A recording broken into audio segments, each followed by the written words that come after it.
The KitLocker.com Club Series podcast. Talking everything grassroots. Welcome to KitLocker Club Series. This episode is titled Power of the Community with Grenfell Athletic. I'm Ollie from the marketing team at KitLocker. I'm joined by my co-host Mike Kent, who is actually the managing director of KitLocker, as well as Rupert and Andy, who are our guests today. I'll leave those guys to introduce themselves because they'll definitely do themselves more justice than I will. My name is Rupert Taylor, and I'm the founder and manager of Grenfell Athletic FC. My name's Andy Fowler, and I'm a board member of Grenfell Athletic. Very proud to be a board member of Grenfell Athletic Football Club, and I also run an advertising agency called Brothers and Sisters.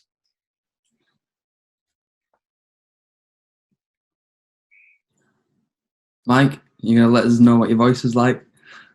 Sorry, we can edit this, can't we, in post-production? There's someone singing in the background, so apologies. You can have some fun and games. So I'm Mike Kent, Managing Director at KitLocker.com, and great to have you guys on board for the series. I guess we'll start from the top for people that are unaware of the team, which I'm sure will be a decent-sized portion of the audience that will be listening to this. So, Rupert, I guess it would be a good place to start with you about when the team was formed and why, and then go from there, really.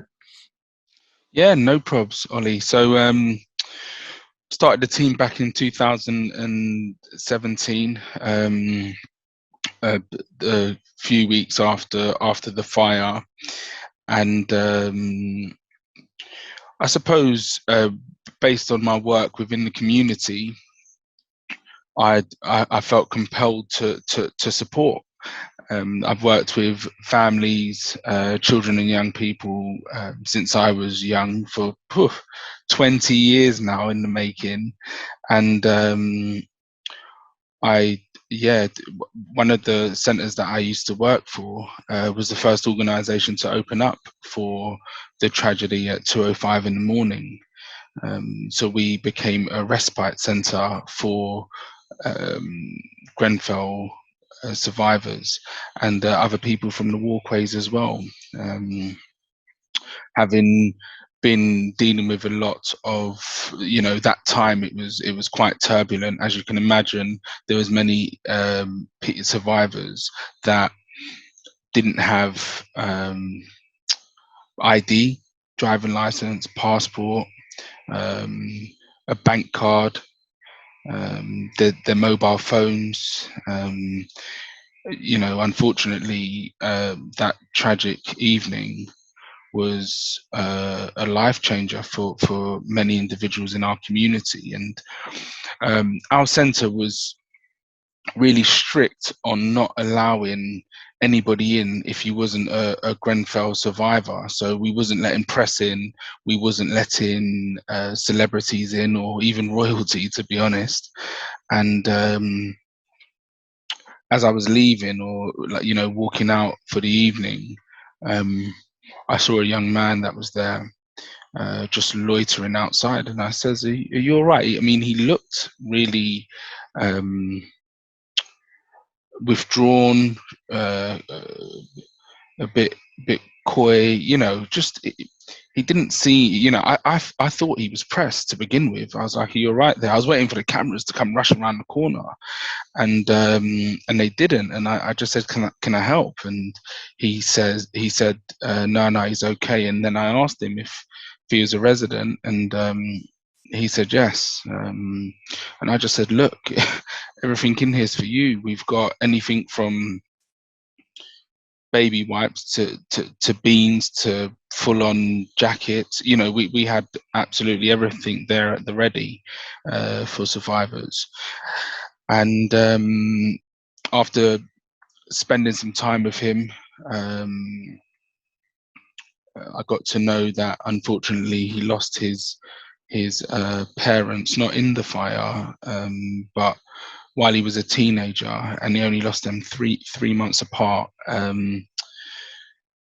which was, this new, catastrophe brought up a lot of emotions for him, brought up quite a traumatic period of his life.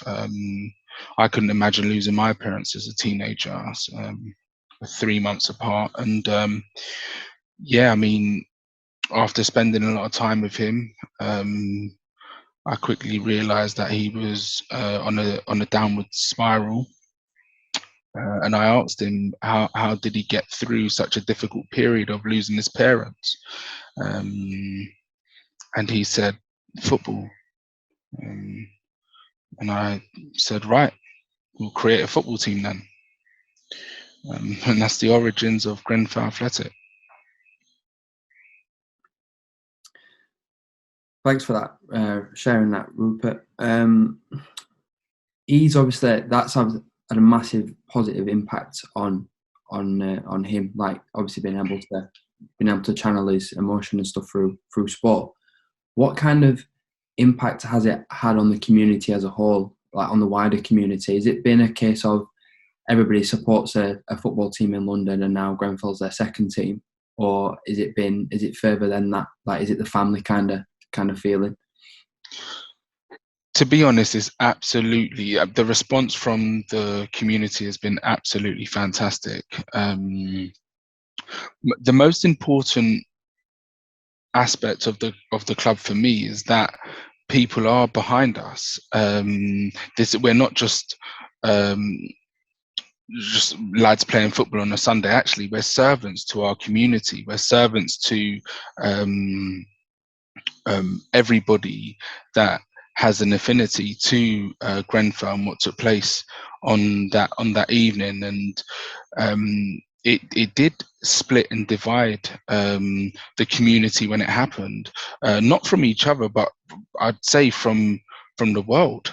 We were in a bubble at the time, and if you're not VIP, you're not getting in. And what it did do for the wider community, before speaking about the team, was for you know that those coming months following the fire, it brought a lot of the community together, which was vital. And I suppose based on that, the team was or is a reflection of the goodness, all the positivity that came together to support the Grenfell survivors and the Walkway residents and members that of the community that were bereaved and so on.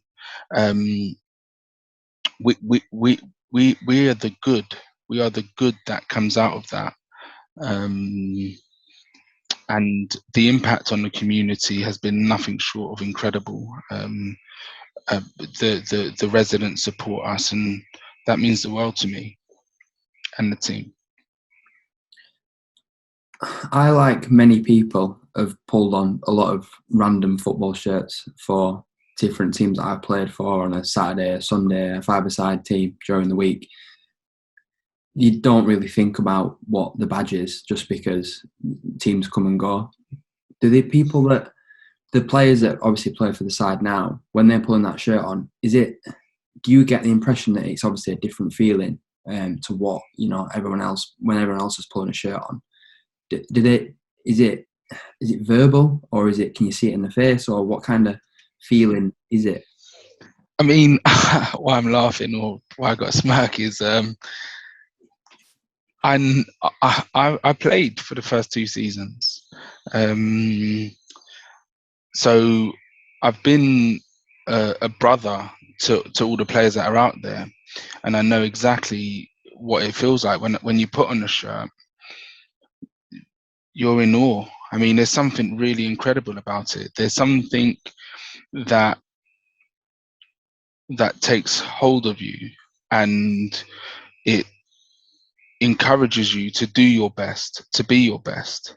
Everybody that I believe that puts on the shirt loves the club the way I do, and they give their all. When they play for this team, they give their all. We are not a regular, just your pub team Sunday. We're just going to kick a ball. We have got ambitions. We want to go as far as possible in the footballing world, and we'll endeavour to do so.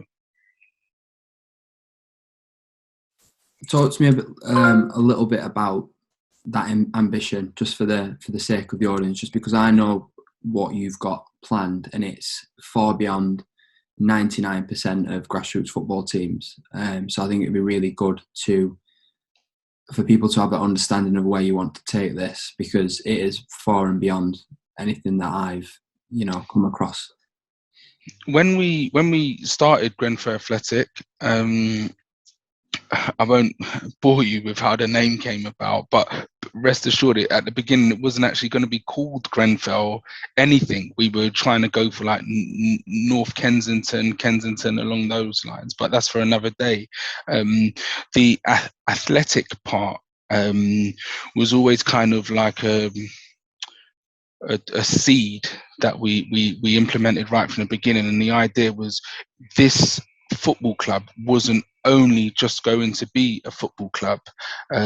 We wanted to incorporate other sporting activities and other kind of embedded learning activities as well. So primarily what we want to do with the club is we want to get a stadium of excellence. We would like to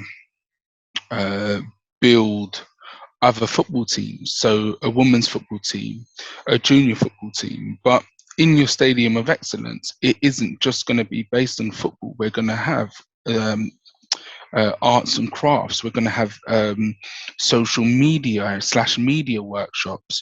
We want to provide training for young people that is based on life skills, far bigger than just a football entity. If they're interested in other sporting activities and we can get them scholarships or support young people to achieve the best versions of themselves, that's our aim.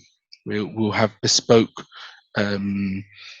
supporting networks just for individuals. It's very, very inspiring, and I think that vision is, like we said, far beyond any kind of like grassroots football team. Before we go into a little bit about our more recent relationship around, the jersey and merchandise and all that positive things that happened from like December and January. There are a couple of clubs that we work with at Kit Locker. A small-sided women's team called Whippets FC. They launched a shirt for Black Trans Lives Matter, which we hosted on kitlocker.com, which we managed to raise some money for them via shirt sales, which was really, really positive, as well as working with a team in Grimsby who represent Blood Cancer UK, Broadley FC, they are called. And most recently, we're working with British Heart Foundation FC as well. So we've done a shirt for those guys. We get a lot of these kind of requests, around teams that are raising money for charities. You guys are, we talked prior to recording this about being like the gold standard of, of raising money for a cause through sport. If I had something really close to my heart that I wanted to set up a football team for, in the honour of, in the name of, to raise money, where would you start, for one, and what kind of advice would you give to them as what you guys have gone through and what you guys have done so far? I'd love to say that, it's an easy process and, you can just go out and it's going to happen. But the truth is one, the barriers to entry are only in your mind. So you can go out and achieve everything that you cast your mind to achieve, and you just have to put it out to the world. But on a more kind of tangible level and less spiritual, which I am, I think I started with building a core team around me, not the actual players in the football team, but I started with building the right people on the board. For example, I started with putting in all the kind of foundations, with, you know, you have to build a good relationship with the league. I built a good relationship with the this has nothing to do with the results, gentlemen, but with the ref, the ref secretary. Nothing to do with our results in the second year. We did the double, but I built a good relationship with our pitch hire. I think you can start something and have it in your mind exactly where you want it to go, but don't expect handouts. You have to put in the work to get all the benefits and reap the benefits of it. I suppose this is probably a good time to speak to Andy and just get kind of his thoughts on and his perspective on what it looks like, or what it has looked like to kind of build the club. Because I must tell you that Andy and the other board members, Freddie and Alex, we've really come together and just taken up different roles in the club to help lift and raise the foundations. I guess it's over to me then. I guess, yeah. Well, I think that's one of the many brilliant things that Rupert's done, that he sort of just alluded to there. I think, which I think would definitely be a good bit of advice to anyone starting a club, is just to find a really good blend and combination of people. I think that's what Rupert's one of the many things that Rupert's done really smartly. Obviously Rupert's background is as an amazing, sort of positive and generous figure in the community, both in his day job and now also through the football club, and someone who just has a great long-term vision, and is very good at taking people on the journey with you. But I think then it's bringing on those other three board members. We've all got our own different skills that I think has really helped to give lots of different perspectives, and we genuinely do discuss everything. Rupert always says, if I'm running off too far ahead here, guys, stop me. Let's talk about this. And I think that's smart.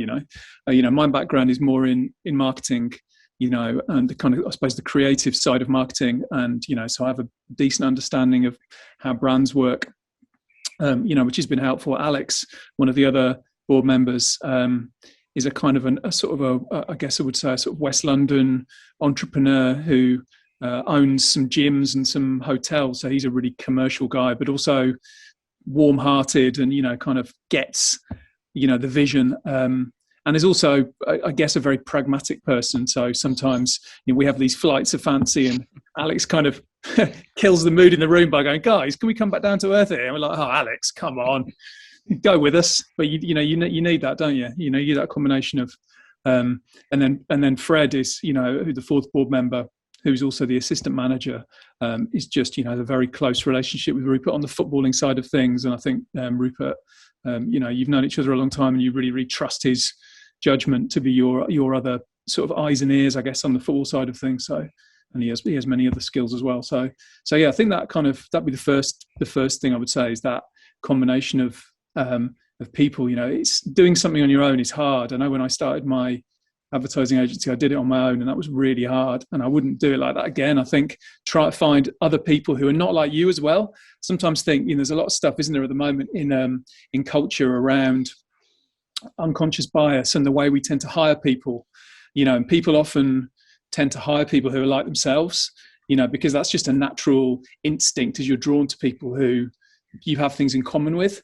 That's not really the right thing to do, is it? Actually, the right thing to do is to try and find people who have different skills to the skills you've got. Find people who are better than you.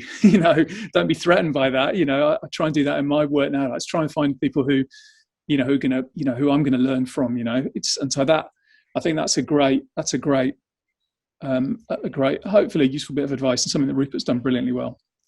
The first thing. Just to dovetail onto the back of that, I think two things that I want to kind of add is once you have your team, you have to align the vision. You have to allow everybody to see what you see, and that isn't easy for people, for everybody to do. But you can do it in different ways. You can do it through having various conversations, or you can do it through literally getting flip chart, paper, a board, throw it up and say, this is where we are, this is where we want to be. What I did was I outlined the first 3 years and exactly what I wanted over those first 3 years, and people believed in the vision, which I'm really fortunate about. The board, but also the players, they believed in it so much that the following season, I said we need to win some stuff, and we went out and done it. And it was a really proud moment for our club to have something and hold it, and say, we've earned this, all of our stripes. And then the other thing that I wanted to add is, I often say, just following on from what Andy said, about, sometimes you might need to bring people in that might be smarter than you even. It's very true from my perspective. I often say, if you're the smartest person in the room, then you're in the wrong room. So yeah. Just to quickly kind of jump in, and I guess sort of it kind of touches on what you've just gone in terms of that vision. And correct me on the kind of terminology as well, but it was at the Excellence Stadium that you're looking to.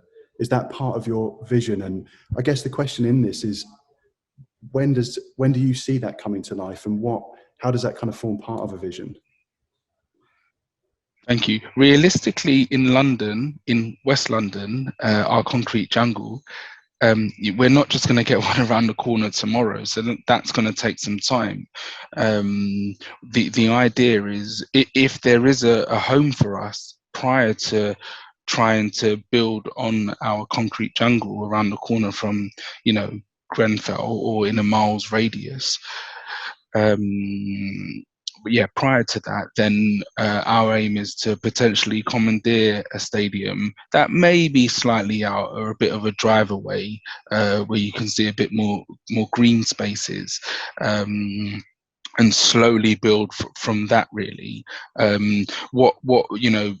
me, you start off, if we can get potentially a stadium that's slightly away from where we are located, once we build off that, then we'd be more than happy to have a venue in the area where we can start to begin build the profile of the learning, the embedded learning, the kind of, I'm talking anything from cutting hair. I'd love to teach young people how to cut hair. I'm not a barber myself by any stretch of the imagination, no. But yeah, music is important. There's a lot of street dancing, but then there's life skills. There's your cooking, just learning how to cook and kind of developing independency.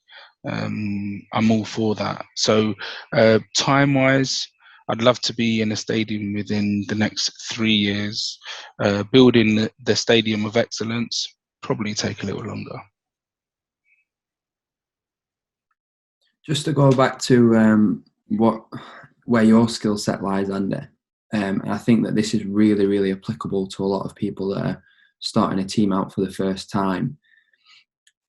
What kind of emphasis and importance would you put on like branding and identity? How important is that fundamentally? Yeah, massively important, Ollie. But I guess the first start point I would go from is and hopefully the thing that we've done okay with Grenfell Athletic is that I sort of think any brand, and think of a football team as a brand. Think of a grassroots football team as a brand. Ultimately, you can have a logo. It's going to go out there into the world. It's going to be a piece of culture.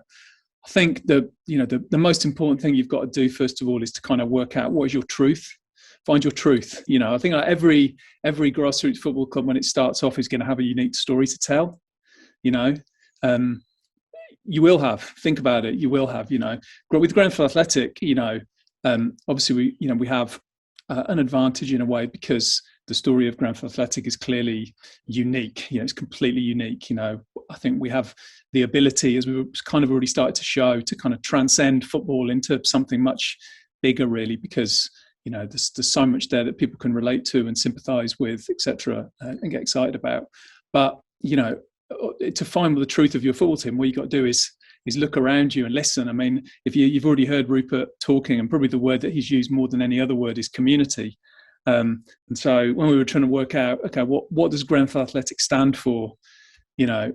Clearly it had to be something about community. That's where we got to this idea of fabric of the community, because sort of this football club is kind of woven into the fabric of the local community. And I think the vision is for it to play such a fundamental role in the sort of positive future for the community that it just worked and it felt right. And this idea of fabric of the community obviously had a really nice double meaning for the shirt, of course, that we were selling. But I'd say any football club starting off will have an original story they can tell that is not like the story that any other football club has. The people who started it, why did you start it? What's your story? What's your vision? Where are you playing? There'll be a story there somewhere, and I would definitely, as far as developing the brand is concerned, that's got to be your start point. That comes before designing a logo, before doing some graphic design. You've got to work out what is your unique truth. That's definitely the place to start. I love that. Just these nuggets from you guys are going to be so helpful, I think, for clubs that want to start and they've got a meaning and a cause. And yeah, I think that's as eloquently put as what anyone could put it. So thanks for that, and I really appreciate it.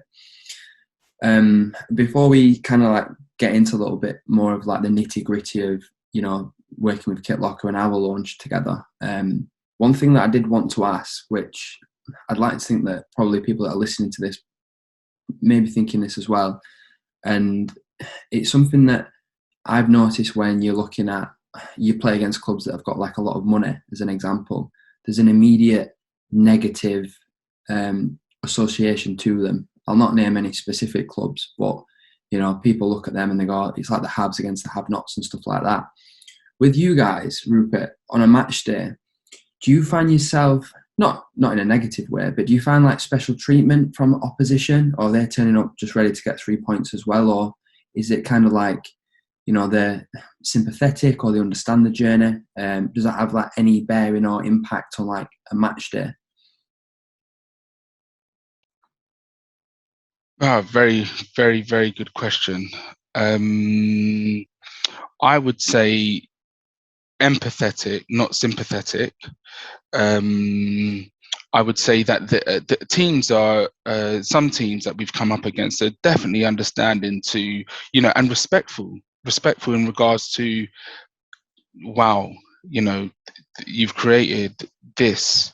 Not me as an individual, but you guys as a team have created this really, really special, team. I wouldn't say that anyone has ever rolled over and handed us 3 points. They all want to fight and scrap for points. We haven't really been that. We're not like a Man City. We're more like a Liverpool. All right, let's have it right. We're more like a Liverpool. We're not a Chelsea. We're not a Man City. We are a Liverpool. I deliberately haven't gone to any Grenfell pot asking for money. Everything that we've ever got has been for us, as in from our work and the stuff that we do, the input affecting the output.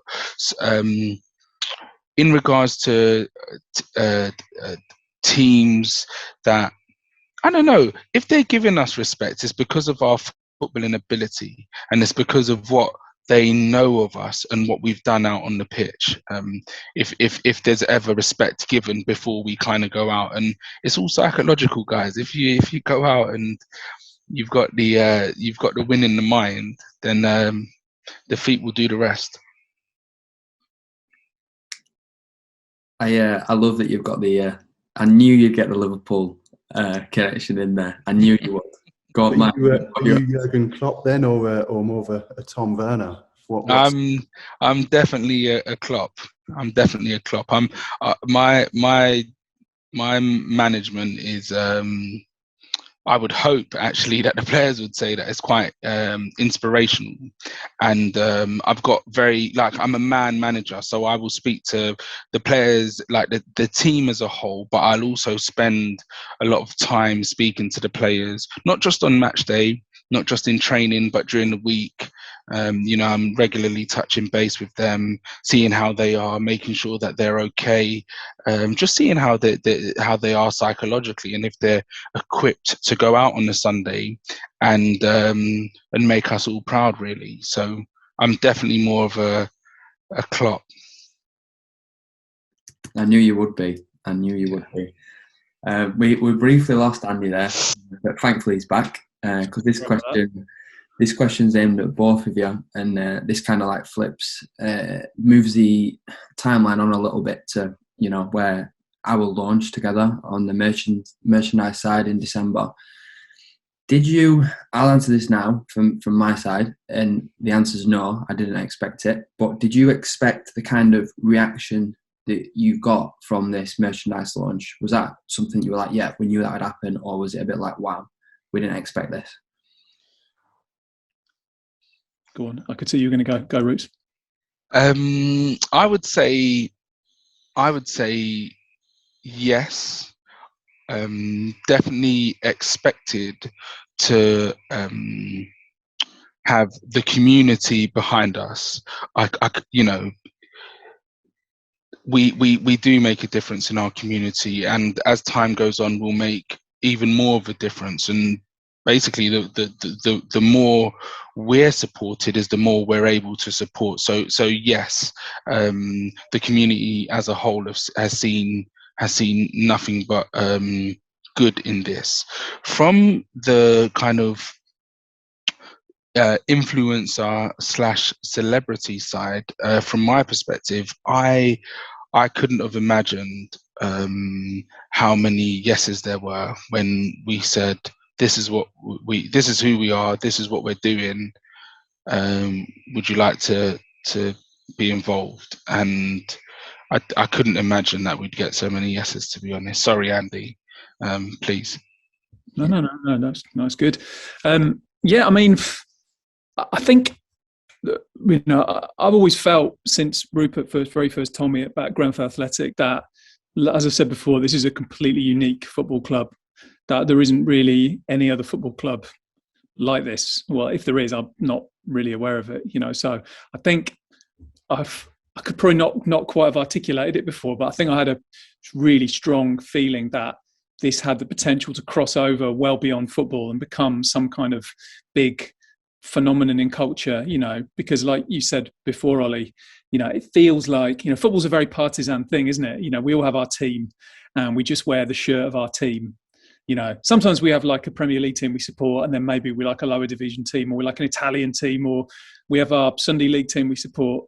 But there's something about Grenfell Athletic that just cuts across all of those kind of partisan lines. It's sort of, you can imagine it being the second team of like so many people, because of what it stands for. It stands for the power of sport, doesn't it? Like sport has the power to bring people together and make a positive difference in people's lives in a way that probably nothing else can. And the fact that, of course, it carries the Grenfell name, it just carries so much weight. So did I specifically think we would sell X number of shirts, or I don't know, but I certainly, I think I wouldn't have given so much of my time if I didn't believe this had the potential to be something very, very special. And I think, to be honest, we're still only at first base. I still believe that the power Grenfell Athletic has to be honest, whether it's a national phenomenon, a global phenomenon, I don't know, but I think what it stands for is so powerful. And this is still happening day after day. We're getting approached constantly. I won't name any names, but we were approached by an ex-Premier League footballer, somebody incredible in the last couple of weeks, somebody just who was aware of the story and wanted to know how they could get involved and those kind of things. I think the more the story is told, the more people know about it. It's like a snowball going down a hill. It's sort of is gathering more and more momentum, and I think it's only just at the top of the hill still, so. I agree. I think that you've put that perfectly there, because I think that is definitely what's happened. Is this snowball effect is still early in its journey, but I think it's already gathered an incredible amount of momentum. I've just been going through like a couple of bits of material that I've got pretty much to prepare for this, but when you're talking about people that have worn this shirt, Harry Kane, Noel Gallagher, Mount, Hudson-Odoi, Abraham, to name a few, that's obviously had a massive impact on the reach. And one of the stats that sticks out, and I'm not going to bore everybody with too many stats and get too Carol Vorderman on everyone. The main one is the 45 million impressions, and I think as somebody that's interested in marketing and media and everything else myself, just to hear from you, Andy, how you built up to that amount of impressions and that reach, I think it'd be such a incredible, kind of like insight from your side of how that was achieved. Well, it's $1 million question, isn't it? And I'm not sure there is a kind of magic formula as such. I mean, I think I would just first of all say, the kind of Grenfell name, the power of the Grenfell story, the community angle, the fabric of the community thing was big. I mean, I think probably, having a really memorable hook is an important thing. I mean, in this case, it was around the number 72. Now, of course, the number 72 is a number in relation to Grenfell to be taken incredibly seriously, not to be taken lightly, and only something to be used, I think, very sparingly and only at times when it's incredibly appropriate. Something we talked about and thought about a lot, and I know Rupert took a lot of consultation and advice on in the community around that. But I think the idea of asking 72 influencers, with a connection to Grenfell in some way, shape, or form, people who their values aligned, or people who'd spoken about Grenfell before that they felt passionate about it or whatever, but sort of taking that number 72 and asking 72 influencers to pull on the shirt. I think that hook, the sort of power behind that hook, was probably something which I guess first of all motivated all the celebrities and footballers and musicians. And actually, Rupert said, amazing how few people said no. I mean, almost none, to be honest. I was going to name one who said no then, but I won't.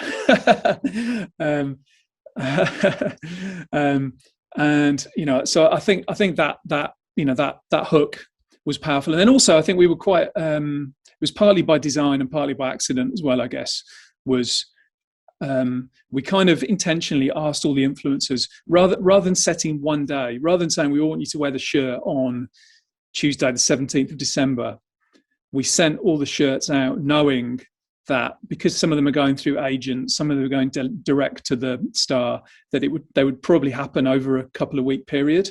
And that was really, really good because it kind of sustained a lot of interest over a couple of weeks. It wasn't like one day and then it's gone. I think it's quite hard in this day and age. We're bombarded by so much media, aren't we? To sustain a conversation around something is like so hard. But I think we were lucky because there'd be Harry Kane, and then 2 days later there'd be Noel Gallagher, and then there'd be Gorillas, and then and it just kept on. It kept on building and kind of bringing in the kind of I guess the fan groups of all those different stars and their social media following. So yeah, so I think that kind of sustained interest over a period of time was a good thing. So the answer then is to get Harry Kane to wear your club shirt. Basically, that's the short answer. Yeah. Just provide a little bit of context for people that are listening to this, and this was another stat that I pulled from the information that I'd got prior. Was that there was a 800% increase in social traffic on kitlocker.com over that launch weekend. And that's not to say we had one, unique visit and it had gone to 800. We had plenty of thousands.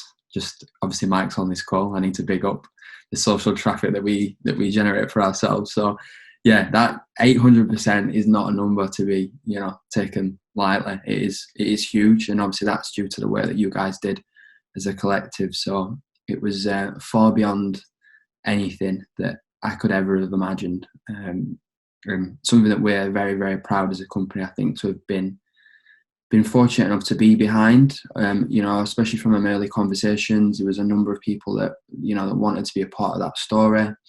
And, for it to be us and for us to be allowed to activate it, I think it's been really humbling. And I've learned a lot personally about, the power of the community, just to go back to the episode title, and how to forecast shirt availability a little bit better as well. So anybody that has bought a shirt and listened to this and they didn't get it immediately, I do apologise. I'm sure you'll have got it by now. But that kind of leads me on to kind of like the final thing I've got written down, which is kind of like, what are the next short-term steps?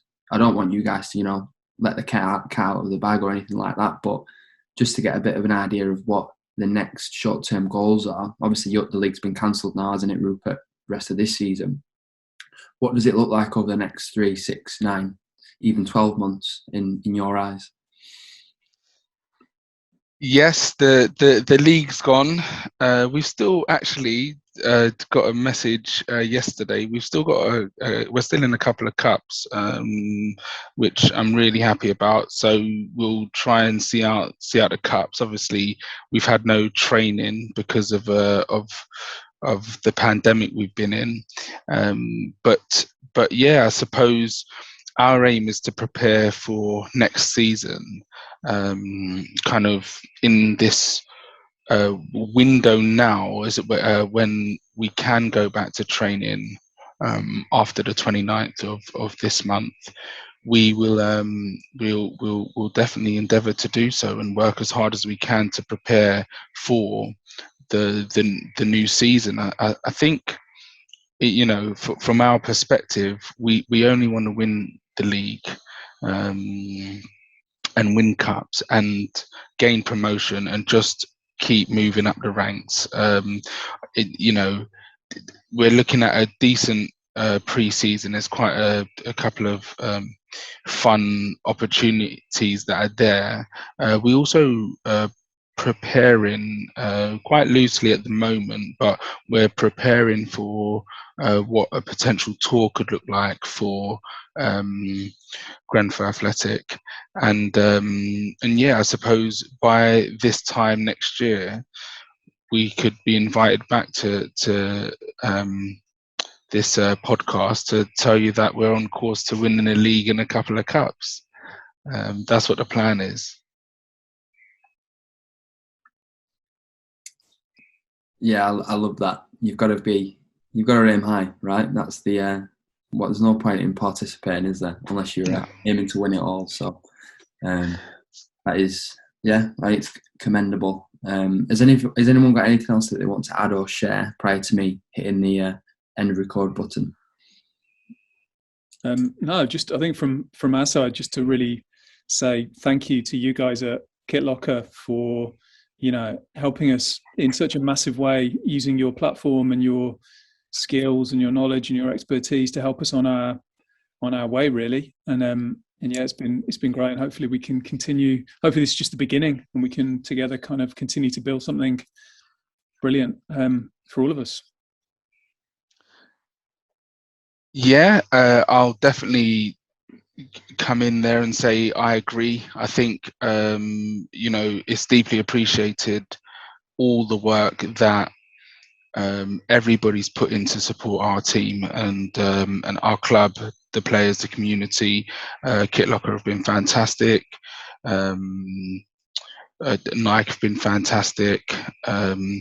Andy, a board member, I mean, he undersold himself there. I think you need an Andy, not a Harry Kane. But everybody that rose in that rose in this direction it benefits the club and our community. I suppose all I want to say is to everybody listening, I grew up in this area, I'm still in the area. I'm literally a street away from Grenfell, and I grew up 2 streets away from Grenfell, and I used to play on the green pitches underneath Grenfell. I went to the nursery underneath Grenfell. The story's endless, but the point is, once you get the team around you and you have your vision, you don't let anybody stop you. You keep going. I think in identifying the people around you, ensuring that you've got everyone kind of brings their own piece to form a synergy is fantastic, and the people around the team are really kind-hearted. The board members are really kind-hearted, and that's something that sits well with me. I know that everybody means well, and I know that everybody's honest. I think I suppose Ubuntu. I am because we are.